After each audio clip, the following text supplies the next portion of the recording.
बिस्मिल्लाहिर्रहमानिर्रहीम। अस्सलाम वालेकुम नाज़रीन, प्रोग्राम सच बात में आपको कहेंगे खुशामदीद। मैं हूँ आपकी मेज़बान हुमार सलाह। नाज़रीन, आज के प्रोग्राम में सबसे पहले हम बात करने जा रहे हैं इंतखाबात के हवाले से। नून लीगी रहनुमा तलाल चौधरी का एक अहम बयान सामने आया है इंतखाबात के हवाले से। वो कहते हैं कि सबसे बड़ा मैदान इस दफ़ा जो है वो पंजाब में लगेगा। इस बार पंजाब से नून लीग 2013 वाला रिजल्ट हासिल करेगी और इस बार पंजाब में नून लीग का किसी से कोई मुकाबला नहीं है। तलाल चौधरी ने मजीद ये भी कहा कि पंजाब से नून लीग 2/3 अक्सरियत हासिल करेगी।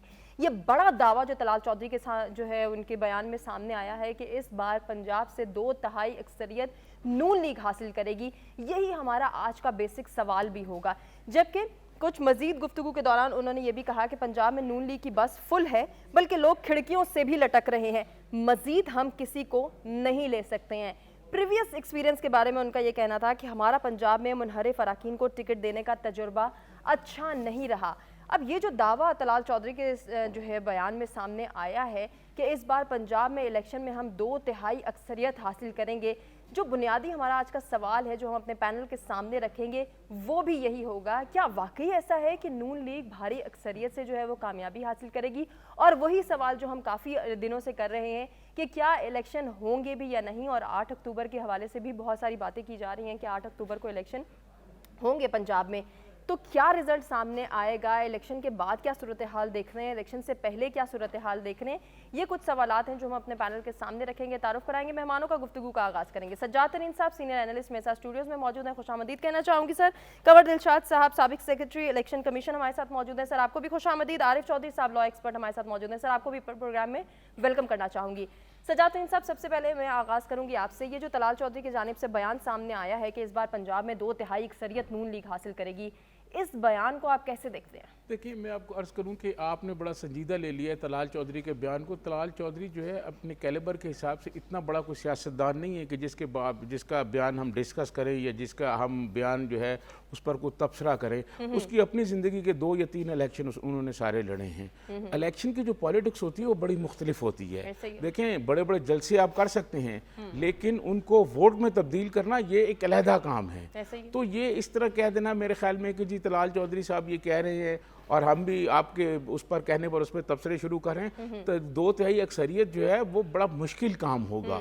ऐसा नहीं है कि 2/3 क्या बाकी जो पार्टी हैं वो हाथ पे हाथ रख के बैठी रहेंगी, बाकी जो लीडरशिप है वो हाथ पे हाथ रख के बैठी रहेगी, क्योंकि उन्होंने मीडिया में आना होता है। तलाल चौधरी साहब ने वो इस किस्म की बातें कर रहे होते हैं।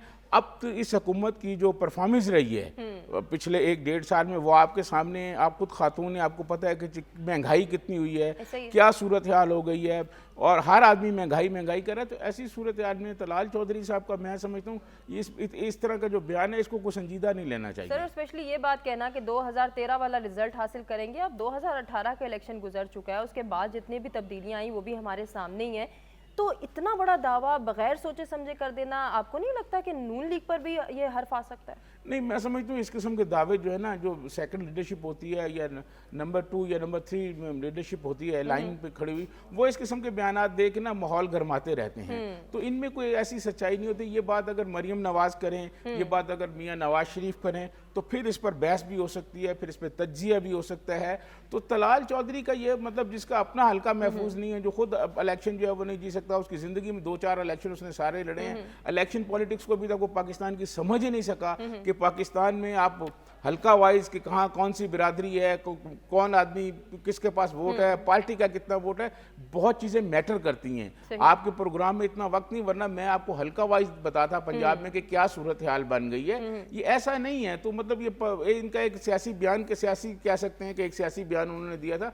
बाकी तलाल चौधरी को संजीदा नहीं लेना चाहिए। सर, अब नून लीग की अगर हम बात करें तो इलेक्टेबल्स को पंजाब में टिकट ना देने का फैसला जो सामने आया है, आपकी नज़र में वो फैसला कैसा है? देखिए, मैं आपको अर्ज करूं, ये बात दुरुस्त है कि नून लीग के पास लोग ज़्यादा हैं, इसमें कोई दो राय नहीं है। और बहुत सारे लोग जो हैं वो उस तरफ जाना भी नहीं चाह रहे हैं, क्योंकि ऑलरेडी नून लीग के पास एक हल्के में 2-2, 3-3 कैंडिडेट हैं। और ये जो लोग आ रहे हैं जोक दर जोक पीपल्स पार्टी में आ रहे हैं, इसलिए आ रहे हैं कि इनका अगर आप उठा के देखें, इनके बुजुर्गों की सियासत उठा के देखें, तो इनमें 70% वो लोग होंगे जिन्होंने सियासती पीपल्स पार्टी से आगाज़ किया था। किसी ने भुट्टो साहब के ज़माने में, किसी में बेनज़ीर साहबा के ज़माने में।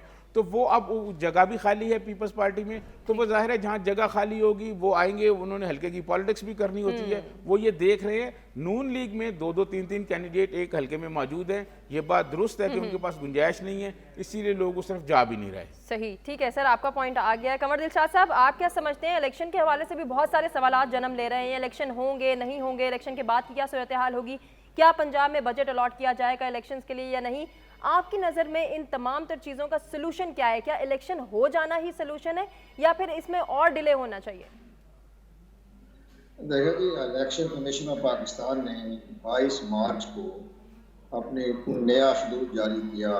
तमाम रैलिटी को देखते हुए, ज़मीनी हक़ाइक़ को देखते हुए और हमारे हसास इदारे हैं उनकी रिपोर्ट को सामने रखा, जिसमें DG military operation, secretary defence और DGISI, इन सब ने तमाम राय दी कि जनाब फिलहाल 30 अप्रैल को इंतखाब करवाना नामुमकिन है, हम आपको सिक्योरिटी प्रोवाइड नहीं कर सकते।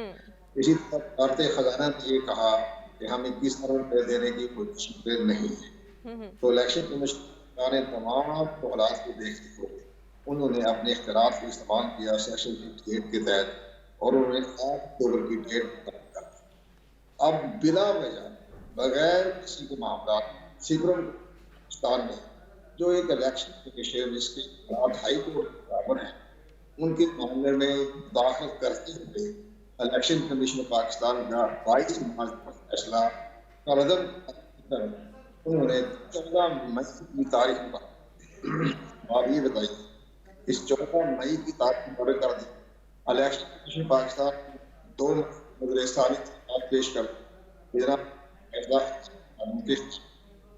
तो अभी तक आप ये देखें अच्छा बड़ा शेड्यूल तैयार हो चुका था, इलेक्शन की मुकम्मल प्रक्रिया शुरू हो चुकी थी, ट्रेनिंग हो रही थी, सब कुछ मामला हुआ था। तो अचानक सुप्रीम कोर्ट ऑफ पाकिस्तान ने बिला वजह 14 मई की तारीख डालकर वो 8 अक्टूबर को जो इलेक्शन होने थे वो एक किस्म का वो भी पसे मंजर में चले गए। और अभी तक चूंकि खैर है कि इलेक्शन में पाकिस्तान ने अपनी नजरसानी की दरख्वास्त दी हुई है, अब सुप्रीम कोर्ट ने फैसला करना होगा कि आया वो क्या आगे फैसला कर दिया। नजरसानी की दरख्वास्त जो है वो इलेक्शन कमीशन पाकिस्तान के वहाँ ज़ेर समाअत है और वो गैर मुअय्यना मुद्दत के लिए मुलतवी हो गई। चंद दिनों में सुप्रीम कोर्ट में छुट्टियां शुरू हो जाएगी, अब जाके 15 सितंबर को आप सुप्रीम कोर्ट खुलेगी। अब आप ये बताइए, तो हमें मुतमईन नजर आ रही है कि 8 अक्टूबर को ही इलेक्शन होंगे और उसके बाद 2/3 अक्सरियत से पंजाब में नून लीग की हुकूमत भी होगी। ये 8 अक्टूबर का तो कह रहे हैं, 8 अक्टूबर का तो सुप्रीम कोर्ट ऑफ पाकिस्तान ने फैसला ही कदम कर दिया।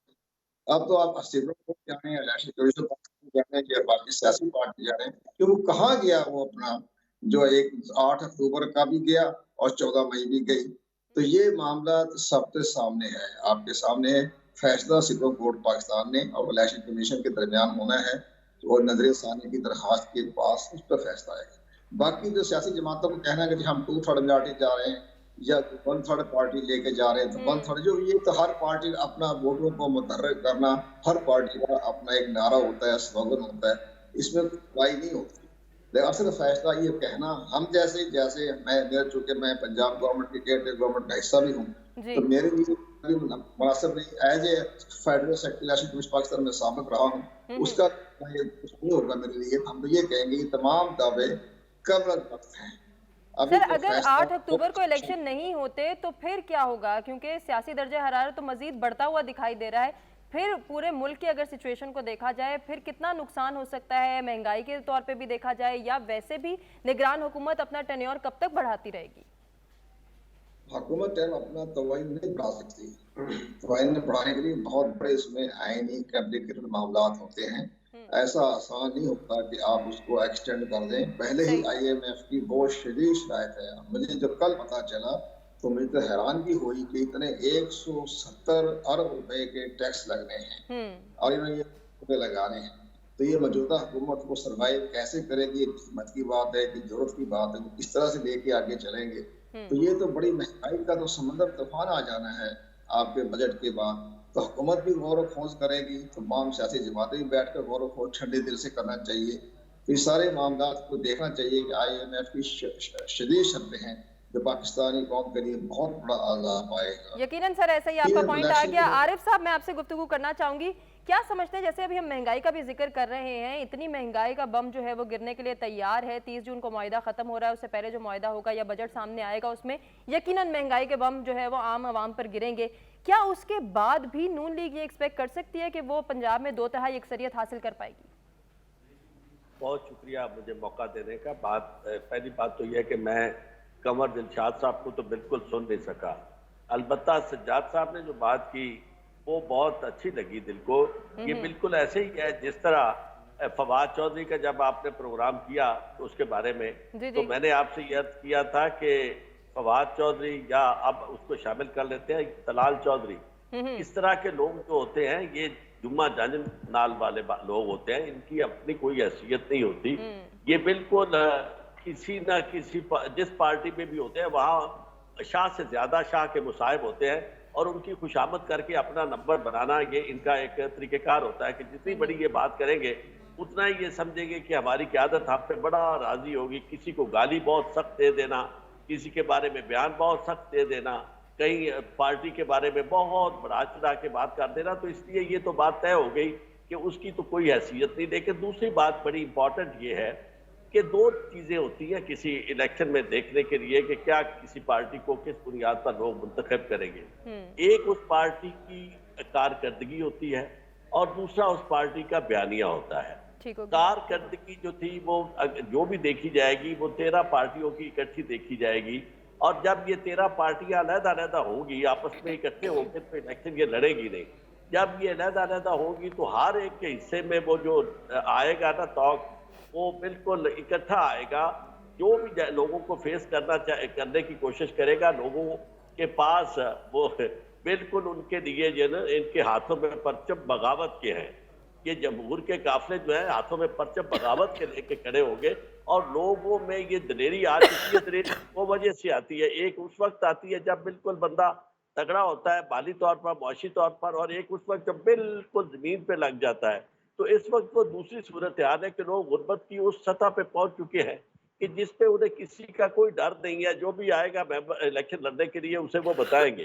तो पाकिस्तान में मैं नहीं समझता कि इस वक्त ये 13 पार्टियां जो है उनकी अपने तौर पर कोई ऐसी कारकर्दगी है जिस बुनियाद पे वो दावा कर सके। हाँ, अलबत्ता अगर कासिम के अब्बा को बिल्कुल मुस्तकिल तौर पर बैन कर दिया जाए, उसकी पार्टी को मौका ना दिया जाए और बिल्कुल जाके यानी इलेक्शन इस तरह का मैन्यूवर्ड और मैनेज्ड इलेक्शन हो तो फिर शायद आपस में ये फिर भी इनको हिस्सा अपना मिलेगा, हर एक को हिस्सा बकदरे जुसा, और उसमें पीपल्स पार्टी जो है वो मैं समझता हूँ कि बेहतर कारकर्दगी दिखा सकेगी इस मामले में, चूंकि वो उन पे ज्यादा भार नहीं होगा और वो कहेंगे कि जी हम तो ऐसे ही साथ थे।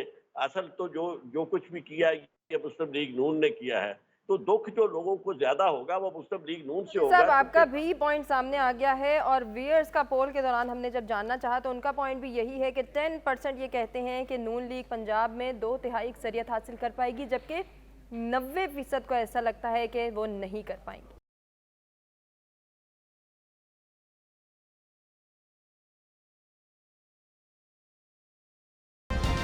वेलकम बैक नाज़रीन, प्रोग्राम में एक मरतबा फिर से आपको कहेंगे खुशामदीद। पंजाब की सियासी सूरत हाल को ही हम मज़ीद डिस्कस करेंगे। अब आपको बताएं कि पीटीआई से अलग होने वाला एक और बड़ा रेला पीपल्स पार्टी में शामिल हो गया है। पीपल्स पार्टी के सदर आसिफ अली जरदारी से जनूबी पंजाब से ताल्लुक़ रखने वाले 30 रहनुमाओं ने मुलाकात की। आसिफ अली जरदारी ने उनको खुशामदीद कहा, उन्होंने पार्टी में शमूलियत का जो है वो ऐलान भी कर दिया। इन 30 रहनुमाओं में से ज़्यादातर का ताल्लुक जो है वो जनूबी पंजाब से है, जिनमें रसूल बख्श जतोई, कुतुब फरीद सरदार शमशेर मिर्जारी, सरदार अल्लाह बख्श लगारी, सैयद कायम अली शमसी और दीगर रहनुमा शामिल हैं।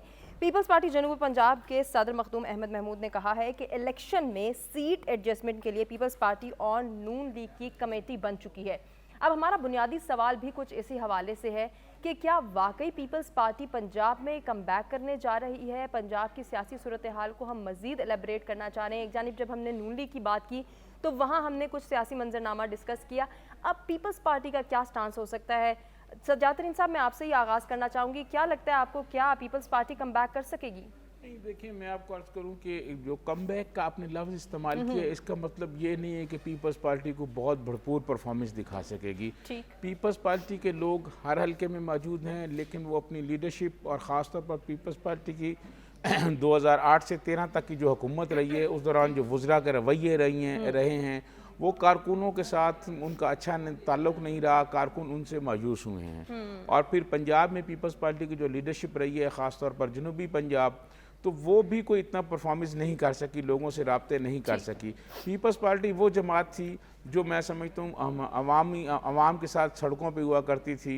उनको एक मतलब मंसूबे के तहत उठा के जागीरदारों और वडेरों के जो है ना घरों पर या उनके मतलब जो डेरे हैं उन पर मुंतकिल कर दिया गया है। तो इस तरह ये कह देना कि पीपल्स पार्टी को फौरी तौर पर बहुत बड़ा कमबैक करेगी, ऐसा नहीं होगा। लेकिन हाँ, जैसे लोग शामिल हो रहे हैं, ये अपने अपने हल्का भी रखते हैं, वहाँ पार्टी का वोट भी है, तो पीपल्स पार्टी की माजी से परफॉर्मेंस जो है वो इलेक्शन जब भी होंगे उसमें बहुत बेहतर होगी। ऐसा नहीं होगा कि जैसे पहले मायूस कुन रही है वो नहीं होगी, लेकिन कोई बहुत बड़ा मैं समझता हूँ कि कम बैक नहीं हो सकेगा कि पूरा पंजाबी को स्वीप कर लेंगे, ऐसा नहीं हो सकेगा। अच्छा सजात साहब, एक और सवाल जो है वो मेरे माइंड में आ रहा था, ये जो मुनहरिफ अरकान हैं इनको नून लीग की जानिब से ग्रीन सिग्नल नहीं मिला, क्या इस वजह से ये पीपल्स पार्टी में शमूलियत इख्तियार कर रहे हैं? नहीं, मैं समझता हूँ कि ये जितने लोग गए हैं ना पहले इधर उधर, ये इनका बुनियादी, आप किसी दिन प्रोग्राम रखें, मैं आपको इनके सारे खानदान का बता दूंगा कि कौन कौन किस किस पार्टी से इनके बुजुर्ग रहे हैं, ये कहीं ना कहीं पीपल्स पार्टी में रहे हैं। और फिर आपको पता है ना, एक खास कोटा होता है कुछ लोगों का जिनको आंख का इशारा किया जाता है तो वो कभी उधर चले जाते हैं, कभी उधर चले जाते हैं, कभी उधर चले जाते हैं। तो अब पीपल्स पार्टी में जगह मौजूद है। पीपल्स पार्टी में जो है ये लोग हैं अगर शामिल हुए हैं तो ये उस हल्के में अपने टॉप 1 पर होंगे, क्योंकि नून लीग में ये सूरत हाल नहीं थी। नून लीग में बहुत लोग पहले भी मौजूद हैं, इसलिए जगह जो है वो पीपल्स पार्टी के पास थी। ये लोग पीपल्स पार्टी में आए और यकीनन ये अपनी परफॉर्मेंस दिखाएंगे, कुछ पार्टी वोट मिलेगा, तो मैं समझता हूँ कि इज्जत सादात पीपल्स पार्टी वालों की रह जाएगी। कोई इतना बड़ा वो नहीं होगा जैसे बाजी में था, लेकिन ये कोई नहीं होगा कि आपको रहीम यार खान से लेके और रावलपिंडी तक या अटक तक पीपल्स पार्टी को स्वीप कर जाएगी, ऐसा नहीं होगा। लेकिन माजी की निस्बत बहुत अच्छी परफॉर्मेंस होगी, ये हो सकता है। अच्छा सर, फिर सवाल ये होता है कि अगर नून लीग भी 2/3 अक्सरियत हासिल नहीं कर पाती और पीपल्स पार्टी भी उस तरह से सियासी कमबैक नहीं करती, तो फिर पंजाब में हुकूमत किसकी होगी? देखें, बात ये तो आपने ऐसा सवाल कर दिया कि जैसे किसी नजूमी से पूछा जाए कि जी 2024 कैसे होगा। देखें, ये इलेक्शन की जो सियासत होती है इसमें कुछ नहीं कहा जा सकता। ये इलेक्शन वाले दिन जब रिजल्ट आना शुरू होंगे उस वक्त पता चलेगा कि कौन कौन। मैं ये समझता हूँ कि बज़ाहिर ऐसे लग रहा है, अब कोई पता नहीं आखिरी हालात पर क्या हो जाए, आखिरी वक्त में क्या हो जाए, लेकिन बज़ाहिर ऐसे लग रहा है कि पंजाब में कोई पार्टी अक्सरियत नहीं होगी किसी के पास भी, और ये मिलजुल कर लोग गवर्नमेंट बनाएंगे। हाँ, इनमें अगर पीपल्स पार्टी को थोड़ी सी सीटें ज़्यादा ले गई तो फिर आसफ अली जरदारी साहब, क्योंकि वो जो गुफ्तगू के भी बादशाह हैं, मफाहमत के भी शहनशाह हैं, वो फिर ज़्यादा उनका पलड़ा भारी रहेगा। लेकिन ये कह देना कि कोई एक पार्टी पंजाब में हुकूमत बनाएगी, जो मौजूदा सूरत हाल है उसमें ऐसा लग नहीं रहा, ये मिल के इत्तेहादी हुकूमत बनेगी। ठीक हो गया सर, आपका पॉइंट आ गया। कंवर दिलशाद साहब, आपको क्या लगता है, जैसे मखदूम अहमद साहब ने कहा है कि इलेक्शन में सीट एडजस्टमेंट के लिए नून लीग और पीपल्स पार्टी की कमेटी बन चुकी है, इस हवाले से क्या पॉइंट देना चाहेंगे? देखिए, बात ये सारी बातें हमारी सियासी बातें हो रही हैं। अभी ठीक है कि तमाम सियासी जमातों के सरबराह जो हैं अपनी पार्टी को लेकर फील्ड में आ रहे हैं, और सबसे बड़ी अहम बात यह है कि हमारे दोस्त ने जिक्र नहीं किया, लेकिन जो तहरीक इंसाफ के जो है अपने जहांगीर तरीन साहब, वो भी एक बहुत बड़ा सेटअप लेके आ रहे हैं सामने। उनके भी हम टीवी पे अखबारात में पढ़ रहे हैं, देख रहे हैं, सुन रहे हैं कि वो भी जितने भी PTI के नाराज रुकन है या जो प्रेस कॉन्फ्रेंस से करके वापस आ रहे हैं, तो वो सारे उनके जहांगीर तरीन ग्रुप में जाएंगे, वो अपनी पार्टी का नाम आज या कल अनाउंस कर देंगे और इलेक्शन कमीशन में रजिस्टर हो जाएगी। तो वो भी एक बहुत बड़ा फैक्टर है, ये बहुत बड़ा फैक्टर आएगा। उनका भी जनूबी पंजाब में भी बहुत बड़ा है अमल दखल भी है, और उनका एक बहुत बड़ा हल्का या बात भी है, और कॉन्स्टिट्यूंसी पर भी उनका पूरा गिरफ्त हासिल है उन्हें। तो ये भी देखना पड़ेगा सूबाई असम्बली में कितनी शिकस्तें ले जाते हैं तहरीक इंसाफ का जो नाराज ग्रुप है, या जो नया पार्टी जो भी नाम रखें, तो उस पर वो एक बहुत पाएगा। बाकी चौधरी शुजात का ग्रुप है, वो भी एक ठीक ठाक काम कर रहा है, तो वो भी अपना काम करके दिखाएगा।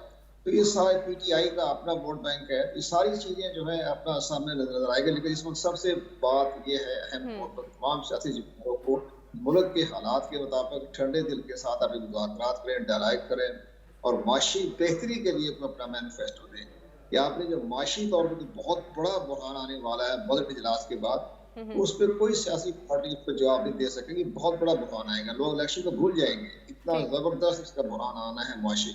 और IMF की शर्तें बहुत खतरनाक है। मैंने शायद देखी है, सुनी है, हमें पता चल गया है कि बहुत टैक्स लगने वाले हैं शदीद बिल्कुल किस्म ऐसा के। ही तो है। ये सारी चीजें देखने, इलेक्शन तो सानवी हैसियत है।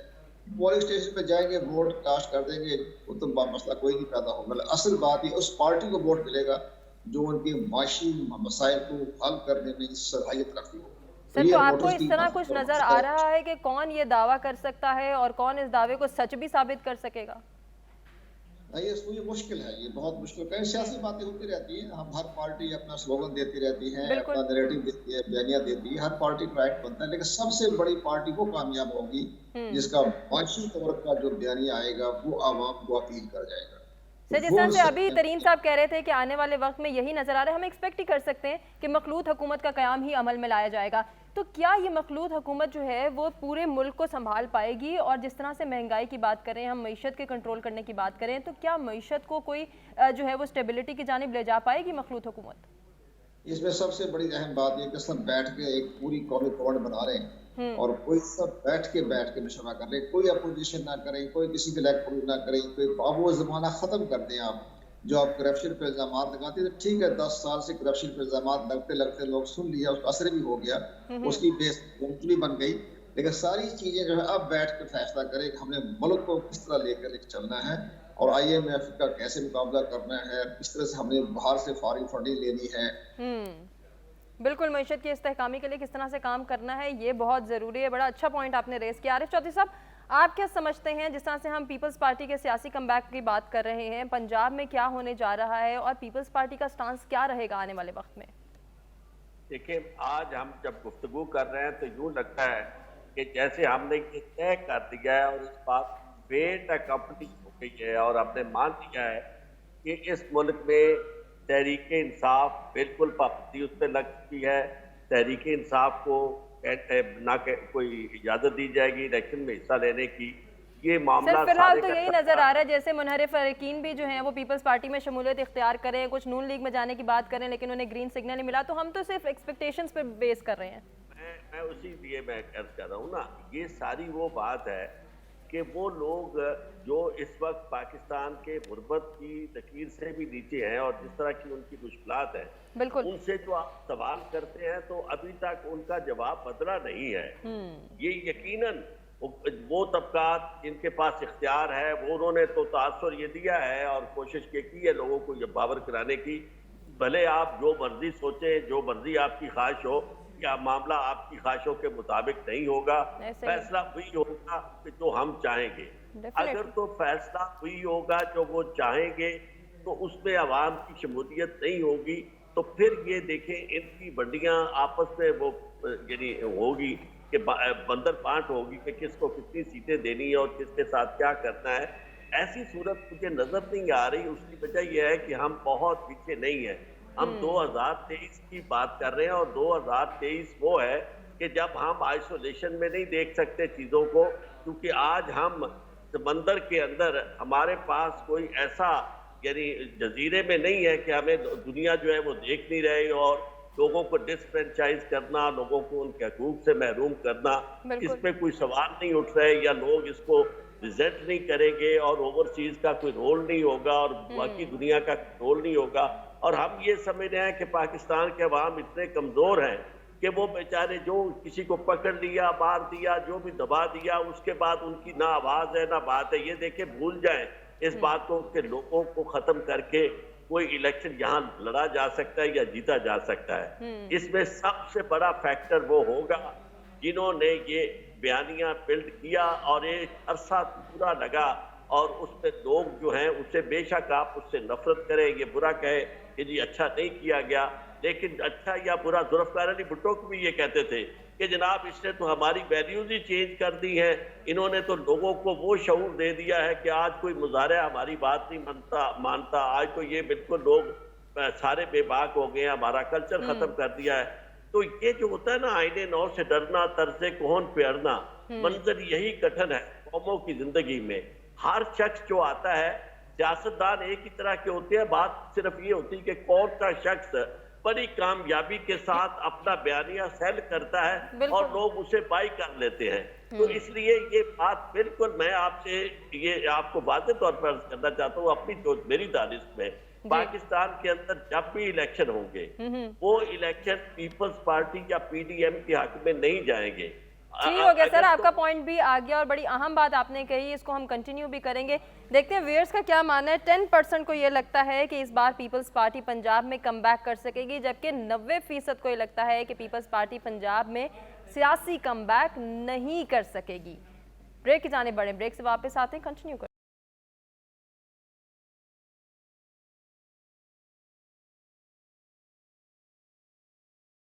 वेलकम बैक नाज़रीन, प्रोग्राम में एक मरतबा फिर से आपको कहेंगे खुशामदीद। और अब कुछ बात करेंगे वज़ीर आज़म पाकिस्तान मियां शहबाज शरीफ के हवाले से, जिन्होंने अपने ट्वीट में ये कहा है कि पीटीआई ने 9 मई को रियासत पाकिस्तान पर हमला किया। वो जो भी हुआ वो रियासत पाकिस्तान पर हमला था। मैं सबको यकीन दिलाता हूँ कि मुजरिमों से कानून के तहत निपटा जाएगा। उन्होंने मज़ीद ये कहा कि मैं इस बात की यकीनी दहान भी कराता हूँ कि इंसानी हुकूक की खिलाफ वर्जी नहीं होगी, क्योंकि कुछ ऐसी बातें भी सामने आ रही थी कि जो मुजरिमों से कार्रवाई की जा रही है उसमें इंसानी हुकूक की खिलाफ वर्जी की जा रही है। लेकिन अब वज़ीर आज़म पाकिस्तान की जानिब से ये जो बयान सामने आया है कि ख्याल रहेगा कि मुजरिमों से इंसानी हुकूक की खिलाफ वर्जी के हवाले से कोई बात सामने ना आए या उनसे ऐसा सलूक ना इख्तियार किया जाए। जबकि उन्होंने ये भी कहा कि मुजरिमान को कैफरे किरदार तक पहुँचाया जाएगा और उनसे सख्ती से भी निपटा जाएगा। अब सवाल ये पैदा होता है कि 9 मई का जो वाक़यात हमारे सामने हैं, यकीनन उनको हम जो है वो उनकी मजम्मत करते हैं, उनको हम भुला नहीं सकते और उसको एक सयाह दिन के तौर पर याद रखा जाएगा। तो सजाद तरीन साहब, आप क्या समझते हैं कि 9 मई के वाक़ये के जो शरपसंद हैं उनके खिलाफ कानूनी तरीके से कार्रवाई की जा रही है अब तक? मैं समझता हूँ, देखें जिन लोगों ने 9 मई को जो कुछ किया, क्या उनको फूल पेश किए जाएं? हरगिज़ नहीं। आप बताएं उनके साथ क्या किया जाए। मतलब इस मुल्क में आपने सियासत करनी है। आप तो अभी आए हैं ना, खान साहब कहते हैं मैं 26 साल मेरी स्ट्रगल है और ये अभी आपने सियासत शुरू की है। लोग तो 40-40 साल से 50-50 साल से इस मुल्क में पॉलिटिक्स कर रहे हैं और बड़ी बड़ी कुर्बानी है, बड़ी नाइंसाफियाँ भी उनके साथ हुई हैं। पीपल्स पार्टी को देख लें, खुद नून लीग को देख लें। लेकिन इसका मतलब ये नहीं है कि आप रियासती इदारों पर जाकर आप चढ़ दौड़ें और उन पर हमला कर दें। देखें, बात यह है, रियासत जो होती है ना वो पहाड़ों का नाम नहीं होती, वो सड़कों का नाम नहीं होती। रियासत जो है वो उस वजूद और वो जो चीज़ें होती हैं, जो कोर कमांडर हाउस है, जो पार्लिमान है, ये रियासती अलामतें हैं। आप उन पर जाकर हमला शुरू कर दें, ये रियासत की निशानियों पर आप हमला शुरू कर दें, तो फिर रियासत क्या करे, आपको फूल पेश करे। मैं समझता हूँ जितने लोग थे जो कोर कमांडर हाउस पर गए और बाकी जो जगहों पर गए, उनके साथ पाकिस्तान के कानून, पाकिस्तान के आइन के मुताबिक कार्रवाई होनी चाहिए। और कानून और आइन से तो यहाँ तो मतलब जो वजीर आज़म थे उनको फांसी लगा दिया गया जी। तो ये जो बाकी जो लोग हैं उनका जो जुर्म है, क्या उनको छोड़ दिया जाए? उनके साथ भी वही होना चाहिए। अब जो दूसरी बातें की जा रही हैं उसकी बड़ी वजाहत की है अपने बयान में वजीर आज़म शहबाज शरीफ साहब ने कि लोग दूसरी तरफ पर नेगेटिव प्रोपेगेंडा हो रहा है। उन्होंने उस नेगेटिव प्रोपेगेंडा को करने के लिए देखें तमाम जेलें जो हैं उनमें कैमरे लगे हुए हैं।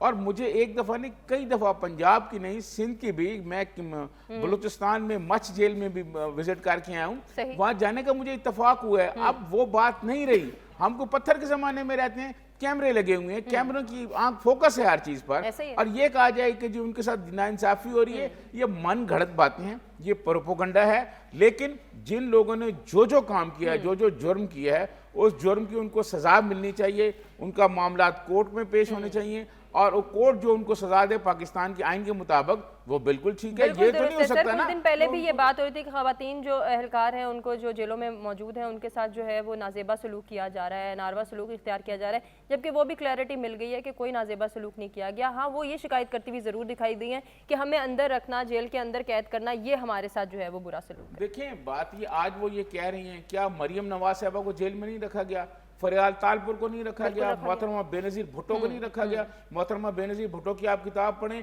कि उनके साथ सखर जेल में कितना जुल्म होता रहा है, क्या क्या नाइंसाफ़ी होती रही हैं वहाँ। ना उस वक्त कोई पंखे भी नहीं थे, कुछ भी नहीं था। तो बात यह है कि ये जो मैं समझता हूँ इस रिवायत को ख़त्म होना चाहिए, लेकिन ये हो नहीं सकती। बात यह, खान साहब ने अमेरिका में क्या कहा? अमेरिका में जाके कहा जी मैं AC उतार दूंगा, मैं ये कर दूंगा, मैं वो कर दूंगा। भाई, जब आप ये कर रहे थे तो अब आप भुगते ना। उस वक्त आपने चीजों को बेहतर क्यों नहीं बनाया? उस वक्त आप चीजों को बेहतर बनाते, ये जो कैमरे लगे हुए हैं और जेल में जो ये सहूलियात हैं, ये तो पीपल्स पार्टी के ज़माने में ये सारी जो है बेहतरी लाई गई है। जो खवातीन एहलकार शोर मचाए थे सर, उनके हाथों में मिनरल वाटर भी मौजूद हमने देखे हैं और उनके साथ अच्छा सलूक यहाँ तक था कि उन्हें घर से चीजें अलाउ की जा रही थी। सबको घर से खाना आ रहा है, दवाइयाँ मिल रही हैं, हर चीज मिल रहा है, ये सहूलियात तो मिल रही है ना, जो पिछले दौर में तो नहीं मिल रही थी। वो कह रहे थे जी एसी उतार दो, बंद कर दो, खाना उधर कर दो।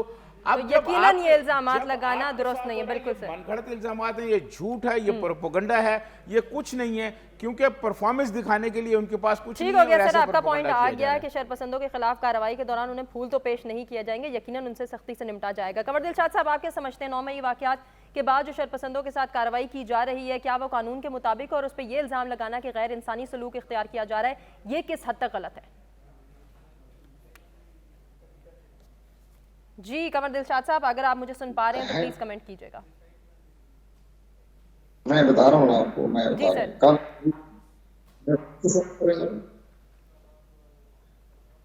फरमाइए सर। सवाल मुझसे कर रहे हैं? हाँ, मेरा अर्ज करने का मतलब है कि कल आएगी पंजाब में बड़ी डिटेल प्रेस कॉन्फ्रेंस करके तमाम डाटा बता दिया है। उनके पास मुकम्मल सबूत आ चुके हैं कि जिन्होंने हमारी अस्करी तरसीबात पर हमले किए हैं, उनके तमाम रिकॉर्ड मौजूद है नादरा के तावन से। तो सबको गिरफ्तारियां हो रही हैं। आज को आर्मी एक्ट के तहत मुकदमा चलेगा जो आर्मी हाउस के अंदर थे, या मियांवाली की एयरबेस की थे, या फैसलाबाद के ISI के हेडक्वार्टर के अंदर थे। ये सारे लोगों को जो है इन्होंने एक को बाकायदा आर्मी एक्ट के तहत मुकदमा चलेगा, और जो बाकी जो बाहर हैं उनको दहशतगर्दी के तहत तो गिरफ्तारियां हो रही हैं, छापे पड़ रहे हैं। इसमें कोई आदमी जो भी इसमें शामिल है, जिसकी तस्वीरें आ चुकी हैं नादरा के रिकॉर्ड में, वो कोई भी बच नहीं सकता, सबको सजाएं मिलेगी। दौड़े हुए, भागे हुए, रुपोश हुए हुए, लेकिन उनके पीछे जो है हमारी जो है पीछे लग सकती है, सबको अरेस्ट कर लेगी और बड़ी सख्त सजा दी जाएगी। इसमें बहुत से लोगों को आर्मी एक्ट के तहत सजाए मौत भी दी जा सकती है, लेकिन ख्वातीन को तो नहीं देंगी। लेकिन जो मर्दों का, जो जवानों का, जो भी इसमें आर्मी हाउस में या आर्मी का जो कोर कमांडर हाउस जो आगे लगाई है तबाह बर्बाद किया, मस्जिद तक नहीं छोड़ी इन्होंने। लेकिन मस्जिद भी जो है एक दुश्मन मुल्क को ऐसा काम ना करे इन्होंने। मैंने खुद जाके विजिट किया, मैंने देखा, मैंने तो मस्जिद भी तो कलमा तैयबा लिखा होता, उसको भी माशा क्या कहें लाम दिया, उन्होंने कलमा तैयबा को भी नीचे गिराया हुआ था। तो ये मैं मस्जिद में होता है कलमा तैयबा लिखा होता है, या अल्लाह या मोहम्मद। तो ये सारी चीजें जो होती है इन्होंने तो तबाह बर्बाद कर दी। इनको तो सजाए मौत नहीं दे देनी चाहिए कोर कमांडर हाउस के अंदर। तो ये तो मामला ऐसा नहीं है जो हमारी अदालतों को हम कहेंगे, खुदा के वास्ते अदालतें अपने आईन कानून ना देखें, आप ग्राउंड रियलिटी देखें। जहाँ जाने दवाइयाँ मचाइए, वहाँ जाके विजिट करें, आप वहाँ देखें। मैं चीफ जस्टिस और हाई कोर्ट से भी कहता हूँ, जाके देखें आर्मी हाउस की कैसे कमांडर हाउस तबाह किया, हमारे तबाह किया, हमारे MM आलम का जहाज तबाह कर दिया जो दुश्मन को दहशत की निशानी था। तो इन लोगों को आप किस तरह से आईन कानून की रोशनी में इनको रिलीफ देने की सोच रहे हैं? क्या कर रहे हैं आप इनको तो सजा खुद खड़े होकर दें। आईन और कानून में अभाव पाया जाता है, आईन और कानून में रास्ते निकल आते हैं। हमारे वकील बड़े काबिल लोग होते हैं, कोई ना कोई रास्ता निकाल लेते हैं। वो इंतहाई 4-10 आदमी को कत्ल करने वाले कातिलों को भी माफ करने की भी कोशिश करते हैं, रिलीफ देने की। तो आईन और कानून में गुंजाइश होती है। तो आप खुदा के वास्ते हमारे इलाके को विजिट करें। हमारी सुप्रीम कोर्ट की जगहों का भी डेलीगेशन जाके देखना चाहिए, जो हमारी सुप्रीम कोर्ट बार एसोसिएशन है उनको भी देखना चाहिए, वकीलों को भी देखना चाहिए। तो खुदा के वास्ते आप आईन कानून के साथ साथ हालात ग्राउंड रोड में देखें कि आर्मी ने कितना सब्र तहम्मुल के साथ बर्दाश्त किया। आर्मी तो अपने हलकों में इस तरह से नहीं कभी सब्र तहम्मुल किया कि कोई बात नहीं, चले नजरियातिश कर दिया, जिंदगी दोबारा बनने की, इंसान वापस नहीं आ सकता। तो ये सारी चीजें उन्होंने की है, तो आप उसके बारे में मजाक उड़ा रहे हैं। सोशल मीडिया देखें कितने शर्मनाक तरीके से ये सोशल मीडिया में कंप्लेंट्स ला रहे हैं। इसके अंदर इंडियन एलिमेंट भी आ गया और दूसरे मुल्कों का भी एलिमेंट आ गया, सारा सोशल मीडिया देखें। इसलिए हम गुजारिश करेंगे आपका सच टीवी के जरिए से, जनाब सुप्रीम कोर्ट हाई कोर्ट के ऑनरेबल जज साहब, आप उनको विजिट करें। ठीक हो गया सर, आपका पॉइंट भी आ गया है हमारे पास। आरिफ चौधरी साहब, आप क्या समझते हैं, जिस तरह से हम बात कर रहे हैं कि 9 मई के वाक़ये के जितने भी मुजरिमान हैं, जितने भी शरपसंद हैं, उनके खिलाफ जो कार्रवाई है वो कानूनी तरीके के तहत हो रही है या नहीं? आप इस हवाले से क्या कहना चाहेंगे? और उस पर यह इल्ज़ाम लगाना कि उन मुजरिमान के साथ जो है वो गैर इंसानी हुकूक जो है खिलाफ वर्जी की जा रही है और गैर इंसानी सलूक किया जा रहा है, ये किस कदर जो है वो गलत है ये इल्ज़ाम? मैं समझता हूँ कि जिस मुआशरे में कानून की हुक्मरानी ना रह जाए, वहाँ लोगों का रवैया कानून के बारे में और जुर्म के बारे में इस तरह का हो जाता है कि उनका ये जी चाहता है कि जिस पे कोई इल्ज़ाम लगा है ना, उसको जिंदा गाड़ दिया जाए और उसको इतनी सज़ा दी जाए, उसे यूं कर दिया जाए, इबरतनाक बना दिया जाए। ये वो सारी चीज़ें होती हैं जो सोसाइटी के अंदर सैडिस्टिक ट्रेंड्स जो होते हैं ना, इंतकाम लेने के, गुस्सा निकालने के, ये सारे के सारे वो यानी आगे बढ़ते हैं। मैं हैरान होता हूँ बाज़ औक़ात कि जब हम माजी के उन वाक़यात को जो बेनज़ीर के साथ हुआ या बाकी जुल्फ़िकार अली भुट्टो के साथ हुआ या मरियम नवाज के साथ हुआ, उन वाक़यात को हम इस अंदाज में बयान करके फिर आज के दौर में कहते हैं कि अब भी ऐसे उनको भुगतना चाहिए। ये समझना चाहिए बुनियादी तौर पर कि जो कुछ हो रहा था उससे रियासत पाकिस्तान कमज़ोर हो रही थी। जुल्फ़िकार अली भुट्टो के साथ जो हुआ, बेनज़ीर के साथ जो हुआ, मरियम नवाज साहबा के साथ जो हुआ, उसके नतीजे में बहुत सारी चीज़ें जो थी पाकिस्तान की, पाकिस्तान के अंदर और बाहर जो है उसकी कोई इज्जत नहीं हुई। आज अगर फर्ज करो ये सारी चीज़ें, मैं बिल्कुल इस बारे में मेरी राय ये नहीं है कि जिस शख्स ने जुर्म किया हुआ उसे छोड़ दिया जाए, सही है। लेकिन मैं चूंकि कानून का तालिब इल्म हूँ, मैं इस बात को बिल्कुल जायज़ नहीं समझता कि किसी शख्स के ऊपर एक इल्जाम लग जाए तो उसके बाद उसे मुजरम कह दिया जाए और उसे सजा बगैर सुने दे दी जाए। और तीसरी बात मैं आपसे इंपॉर्टेंट ये कहने वाला हूँ कि ये जो दो पहलू है हर चीज के, अगर तो पाकिस्तान में इससे पहले इन लोगों के साथ ये जो जिनका नाम तक आज हम नहीं ले सकते, अगर तो उनके खिलाफ ये नहीं सोचा जा रहा था कि इन पे पाबंदी लगे और उनके बारे में ये नहीं कहा जा रहा था कि या ये रहेंगे या हम रहेंगे और हम इन्हें खत्म करके दम लेंगे, और उससे पहले कानून की धज्जियां और आइन की धज्जियां नहीं बिखेरी जा रही थी, पाकिस्तान की अदलिया को बिल्कुल बेबस नहीं कर दिया गया था, फिर तो मैं यकीनन ये समझता हूँ कि जनाब सारे का सारा अमल साफ और शफाफ है। वरना हर शख्स का ये बुनियादी हक है कि उसके साथ कानून के मुताबिक बर्ताव कार्रवाई अमल में लाई जाए। सर बिल्कुल आपका पॉइंट आ गया है और नाज़रीन हम अपने तमाम मेहमानों का शुक्रिया अदा करना चाहेंगे जिन्होंने अपने कीमती वक्त और कीमती तज्ज़िये से हमें आगाह किया। जरा जान लेते हैं कि व्यूअर्स का इस हवाले से क्या मानना है। 18% ये समझते हैं कि जी हाँ शरपसंदों के खिलाफ कानूनी तरीके से कार्रवाई हो रही है, जबकि 83% समझते हैं कि ऐसा नहीं हो पा रहा है। आपसे इजाज़त चाहेंगे, अपना ख्याल रखिएगा, अपने फीडबैक से आगाह कीजिएगा। अल्लाह के बाद।